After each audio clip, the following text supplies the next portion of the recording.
Carlos had been a waiter at the Green Willow for almost 3 years. It was a family-owned restaurant tucked away in the heart of the city, known for its warm atmosphere and exceptional food. The staff was close-knit, and the regulars had become like family. For Carlos, it was more than just a job. It was a place where he had found a sense of belonging. Carlos had a unique story. He had been born with a disability that affected his ability to walk. He used a wheelchair to get around, but that didn't stop him from working hard. He loved his job, and he was known for his positive attitude and the care he put into making every guest feel welcome. The restaurant was a perfect fit for him, and over time, he had built a reputation for being one of the most dedicated and kind-hearted servers around. On a busy Friday evening, the din of conversation and clinking cutlery filled the air as the restaurant buzzed with activity. Carlos rolled between tables with ease, taking orders, delivering food, and exchanging jokes with the regulars. He had just approached a table of 4 when a new customer caught his eye.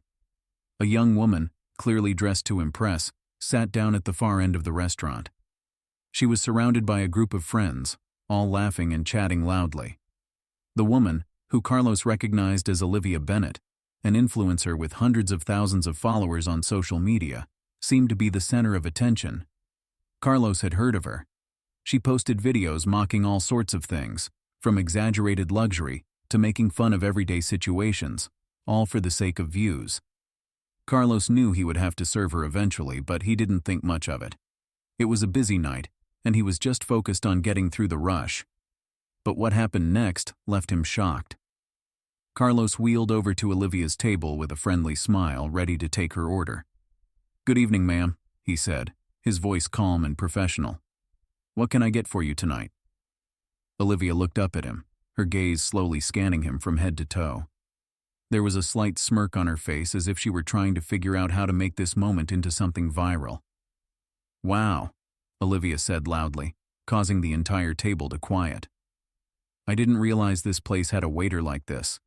Is it some sort of help the disabled thing, or are you actually trained to serve?" Carlos froze for a moment, his heart sinking.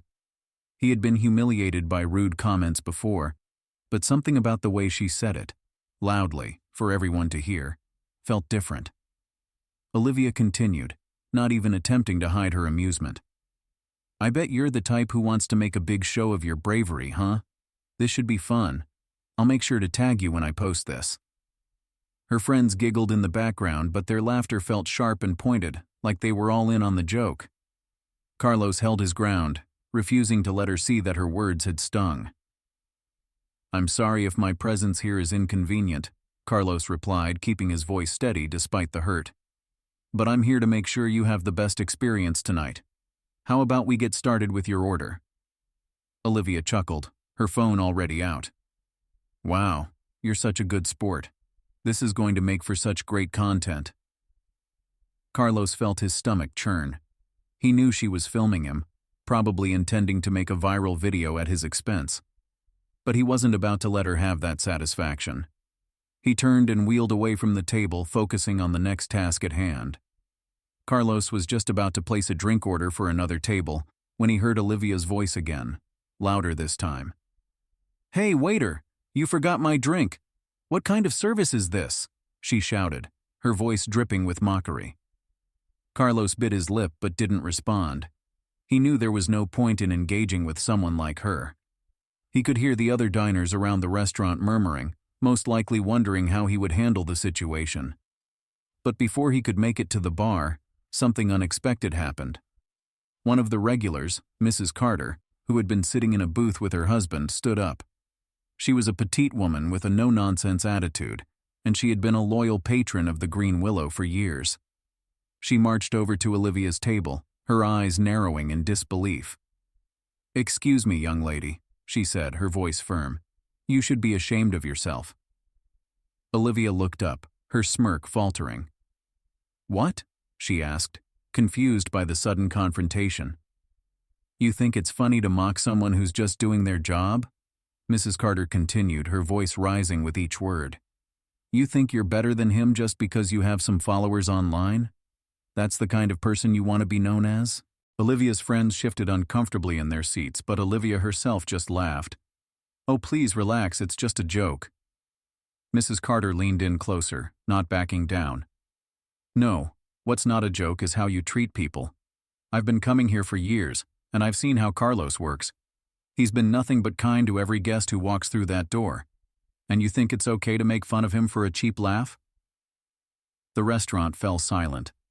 Every eye was on Olivia and her table. The other diners could feel the weight of the moment, the awkwardness of a situation that was quickly escalating. Olivia's face reddened. She glanced at the camera on her phone, clearly trying to think of a way out. "I didn't mean it like that," she muttered, but there was no conviction in her voice. "That's the problem with your generation," Mrs. Carter said, her voice cutting through the silence. "You think you can say anything for views, but there are real people on the other side of your screen. People who work hard for a living and deserve respect." The entire diner was now watching, and the staff, who had been quietly listening, exchanged looks. They were all waiting to see how Olivia would handle this, but it was clear that the tide had turned. As the tension in the room thickened, Olivia's phone buzzed. She looked down at it, and her expression faltered. She had received a direct message from her manager, instructing her to stop filming and to reconsider her behavior. Olivia, clearly flustered, put the phone down on the table. She was no longer laughing. The smirk was gone, replaced by a look of discomfort. "All right, I get it," she muttered, now avoiding eye contact with Mrs. Carter and the other diners. "I wasn't trying to be rude. I'll stop filming." Carlos, still standing near the kitchen, watched the scene unfold. He could see Mrs. Carter standing her ground, the other diners murmuring in agreement, and Olivia visibly shrinking under the pressure. But it wasn't over yet. Just as Olivia was about to make a snarky comment, a man in a suit who had been sitting at a nearby table stood up. He was tall, well-groomed, and exuded an aura of authority. Everyone in the restaurant turned to him as he walked toward Olivia's table. "I couldn't help but overhear," the man said, his voice smooth and confident. "I'm Jared Collins, CEO of Collins Enterprises." Olivia's face paled as she recognized the name. Jared Collins was a billionaire entrepreneur, known for his philanthropic efforts and successful ventures. His presence in the diner had gone unnoticed, but now, as he stood before her, there was no mistaking his influence. "I'm a firm believer in integrity," Jared continued, addressing Olivia with an air of calm authority.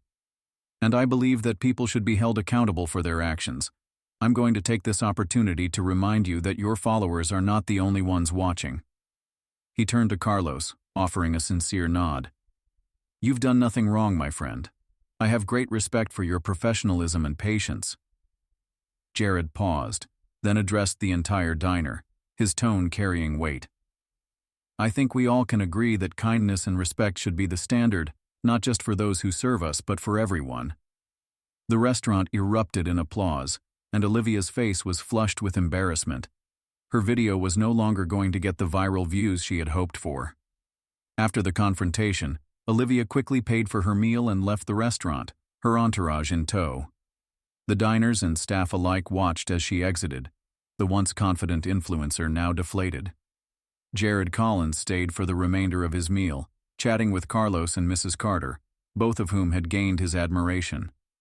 As a gesture of goodwill, Jared left a generous tip for Carlos, and before he left, he made a promise. "I'll be in touch with you soon, Carlos.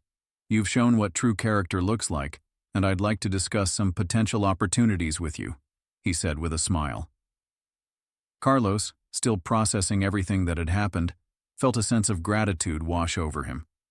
Not only had he been supported by the other diners, but now he was being recognized for his hard work and dignity. The entire restaurant felt the ripple effect of the instant karma that had unfolded. It wasn't just about Olivia being put in her place, it was about the power of standing up for what's right, even when no one expects you to.